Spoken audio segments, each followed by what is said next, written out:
हाँ, कहानी है एक ऐसे मासूम बच्चे की जिसने बचपन में खिलौने नहीं बल्कि जंग देखी और जिसकी किस्मत ने उसे तारीख का सबसे कम उम्र जंगी हीरो बना दिया।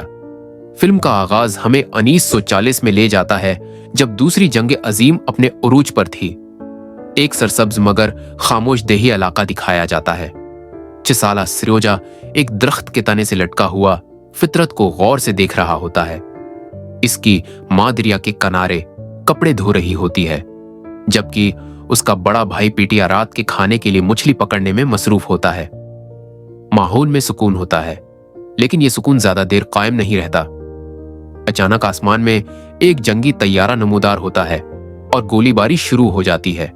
मां फौरन बच्चों को छिपने का हुक्म देती है, लेकिन हैरान कुन तौर पर छोटा सरोजा बहादुरी का मुजाहिरा करते हुए अपनी मजबूत गलील से तैयारे की तरफ निशाना लेता है। अगले ही लम्हे तैयारा तबाह हो जाता है, मगर जब वो खुशी से पलटकर अपनी मां और भाई को देखता है तो दोनों गायब होते हैं। इसी लम्हे एक दरवाजे पर दस्तक की आवाज आती है और सरोजा की आंख खुल जाती है। यह सब एक खौफनाक ख्वाब था। वो जल्दी से दरवाजा खोलता है, ये समझकर कि शायद उसकी मां होगी, मगर सामने उसकी चाची अनीसिया खड़ी होती है, खौफजिदा और घबराई हुई। अनीसिया उसे बताती है कि उसकी मां और भाई को जर्मन फौज ने कत्ल कर दिया है, और अगर दुश्मन को यह मालूम हो गया कि सरोजा उनका रिश्तेदार है तो वो उसे भी नहीं छोड़ेंगे। अनीसिया का मंसूबा होता है कि वो लड़के को अपना बेटा बनाकर वहां से ले जाए, लेकिन कसमत एक बार फिर बेरहम साबित होती है। जर्मन फौजी अचानक हमला कर देते हैं। अनीसिया सरोजा को खिड़की से भागने में मदद देती है, मगर खुद गोली लगने से वही मार दी जाती है। डरा सहमा सरोजा जंगल की तरफ भाग जाता है। उसके दिल के किसी कोने में अब भी उम्मीद होती है कि उसकी मां उसे ढूंढने आएगी, मगर हकीकत उस उम्मीद को तोड़ने वाली होती है। कई घंटे गुजर जाते हैं। छोटा लड़का अकेला, भूखा और खौफजदा जंगल में भटकता रहता है।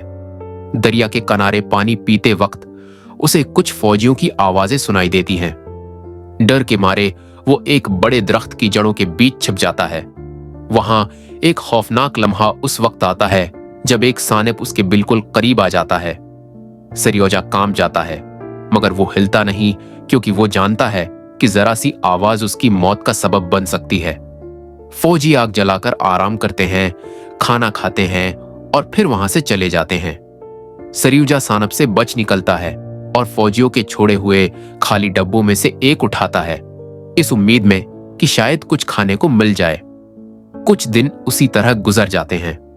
वो इतना कमजोर हो जाता है कि चलना भी मुश्किल हो जाता है। बारिश, बमबारी और भूख उसके हौसले को तोड़ने लगती है। आखिरकार एक दिन 2 रूसी फौजी उसे नीम बेहोशी की हालत में पाते हैं और अपने कैंप में ले जाते हैं। वहां उनका इस्तकबाल कमांडर कुज़नेत्सोव करता है, जो फौरन अपने आदमियों को हुक्म देता है कि बच्चे को खाना दिया जाए और उसका इलाज किया जाए। इसी दिन से सरोजा को एक नया नाम मिलता है, सरगई। कैंप में सरगई आहिस्ता आहिस्ता सबका दिल जीत लेता है। जख्मी फौजियों के दरमियान भी वो हिम्मत और मुस्कुराहट बांटता है। नर्स कातिया उसकी देखभाल करती है और इस बच्चे की मासूमियत उसके दिल को छू लेती है।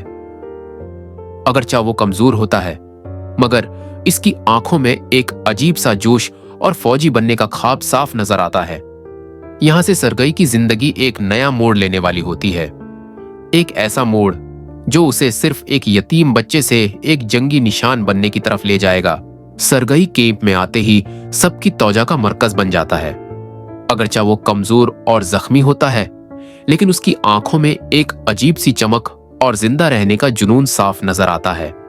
नरस कातिया उसकी मरहम पट्टी करती है और हर गुजरते लम्हे के साथ वो उस बच्चे से जज्बाती तौर पर जड़ने लगती है। कैंप में मौजूद फौजी जो रोज मौत को सामने देखते हैं, सरगई को देखकर चंद लम्हों के लिए अपनी तकलीफें भूल जाते हैं। वो उससे बातें करते हैं, हंसते हैं और अपने घरों और बच्चों की यादें ताजा करते हैं। सरगई भी खुद को उन सब का हिस्सा समझने लगता है। वो हर चीज में दिलचस्पी लेता है, वर्दी, हथियार, टैंक, जहाज, सब कुछ। एक दिन कमांडर कुज़नेत्सोव सरगई से मिलने आता है। बच्चा उसे बताता है कि उसे बहुत बड़ी सुई से इंजेक्शन लगाया गया था और वो बहुत दर्दनाक था।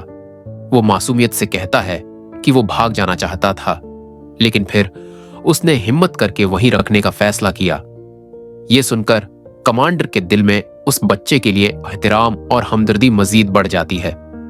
सरगई कमांडर की पस्तूल देखने की जिद करता है। हथियार खाली करके कमांडर उसे थामने देता है, मगर फौरन वापस ले लेता है, क्योंकि वो नहीं चाहता कि इतने छोटे बच्चे में जंग की खतरनाक कशिश पैदा हो। लेकिन सरगई हिम्मत नहीं हारता। वो अपने पेट पर बनाए गए टैंक के खाके दिखाता है और फिर अपने जख्मी हाथ की पट्टी पर एक जहाज बना देता है। उसकी तख्लीकी सोच सबको हैरान कर देती है। इसी दौरान नर्स कातिया कमांडर से दरख्वास्त करती है कि सरगई को कैंप में ही रहने दिया जाए। वो कहती है कि यह बच्चा पहले ही बहुत कुछ सहा चुका है, लेकिन कमांडर सख्ती से इनकार कर देता है। उसका मानना होता है कि जंगी कैंप बच्चों के लिए जगह नहीं, और वो सरगई को अनाथ आश्रम भेजने का फैसला कर लेता है। यह फैसला पूरे कैंप के दिल तोड़ देता है।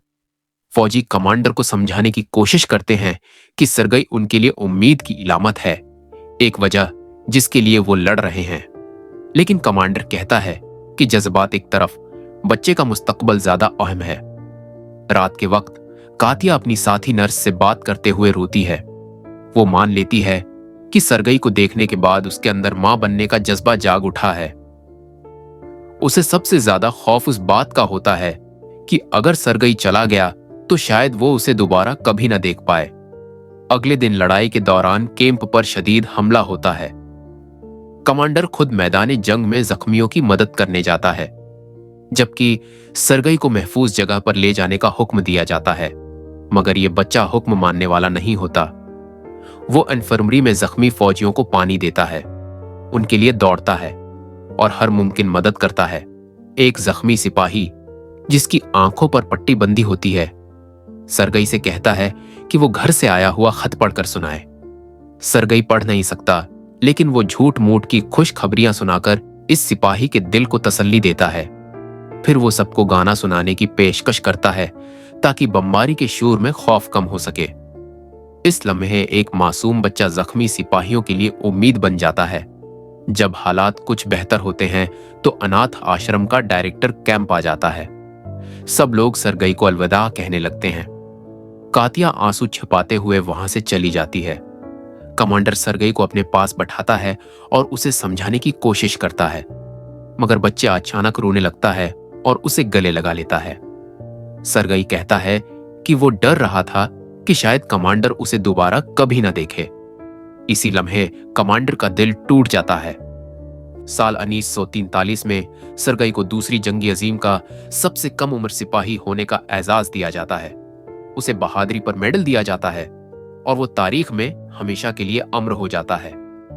अगर आपको ये वीडियो पसंद आई हो तो लाइक करें, चैनल को सब्सक्राइब करें और ऐसी ही मजीद हकीकी और मुतासिर कुन कहानियों के लिए बेल आइकन दबाना ना भूलें।